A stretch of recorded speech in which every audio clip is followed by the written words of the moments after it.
Chapter 4. Writing down the words of Jesus.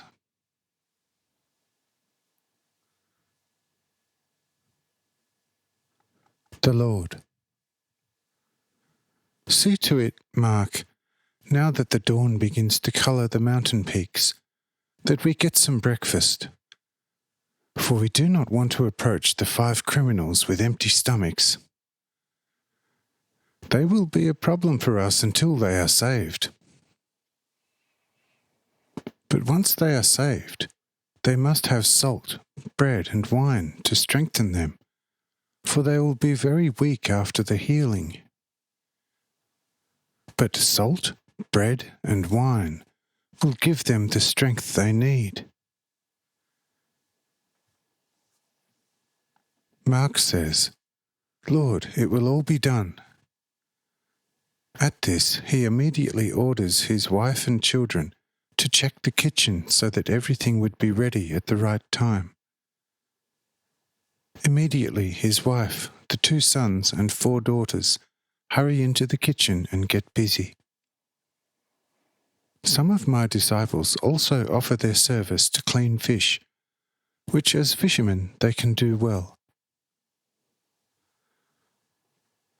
Matthew and John are still reading over what they wrote down from my speech in the night, but making the casual discovery that despite their otherwise very industrious scribbling, they have nonetheless left great gaps. John asks me if I could tell them the rest, but at my sign, Raphael gets to it and fills in everything in a moment.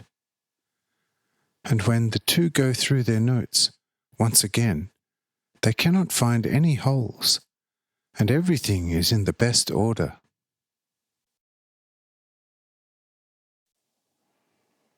Simon Judas also looks through the notes and finds that, as far as he can remember, there is nothing missing from all the speeches and teaching that happened in the night. The healing of the 30 is also mentioned in detail, and the disciples are very joyful with this. Cyrenius also mentions the desire to receive a copy if he made a good payment for the man who would write it down for him. At this, Judas Iscariot is at his side and offers Cyrenius his services. But I forbid Judas such selfish dirt, and say to Cyrenius, "Look at Raphael over there. Just give him some writing implements and he will be finished very soon." Cyrenius calls immediately for his servants, has them bring a large quantity of clean parchment rolls, and gives them to Raphael, who hardly touches them, and then says to Cyrenius, handing him back the rolls, "Your wish is already fulfilled. You can now compare the rolls with those of the 2 disciples and see if anything is missing." Cyrenius examines the rolls and finds them completely written, and of course wonders because, in all his wisdom, he cannot understand such speed.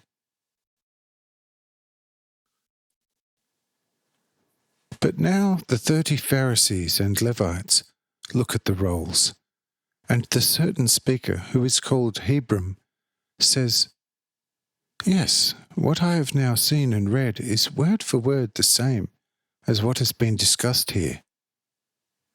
But how it is possible for the angel to write down several rolls correctly and legibly in the same moment is none of our business, and I don't want to waste time thinking about it, because I am already convinced that nothing will come of it.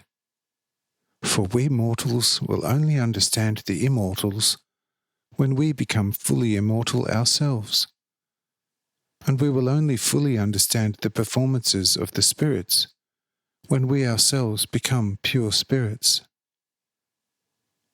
But our fleshly selves will never be capable of this." That's why it is better not to think about such things. There are simply things and occurrences in the natural world which a mortal will never fully understand. And if he, the foolish person, begins to think about it, soon he will become crazy. It will surely be clear to the spirits in heaven, and it can become clearer to us with time. But if we wanted to achieve clear insight now, we would have to become confused. Thus I am glad to see wonders, but it doesn't occur to me to think about it any further. And if one seriously understood something of it, one could still not imitate it. And if one cannot, then insight is not at all useful.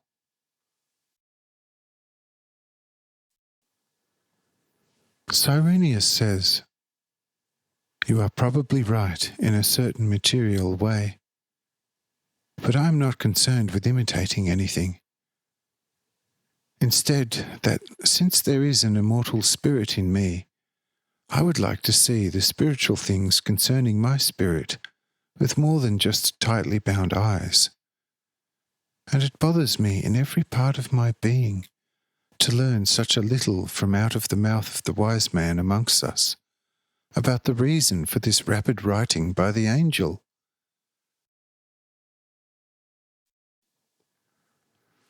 I want to see the mouth of a wise man moving, for our talk means nothing more than threshing empty straw. We say nothing intelligent, while a wise man's mouth gives us something to think about."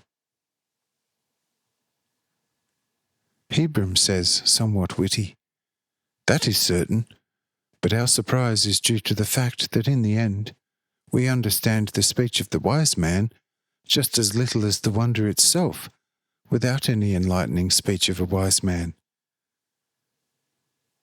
For in order to understand wisdom, one must be more or less wise oneself. One cannot understand wisdom with pure understanding, no matter how healthy. One picks up a little, but not everything by all means. The Song of Solomon, who was a wise man, is more or less the easiest thing for human understanding. If you read it, you think that you understand it. But if you begin to consider it in depth, you soon arrive at the vexed conviction that you haven't understood anything at all. A little test should justify my conviction.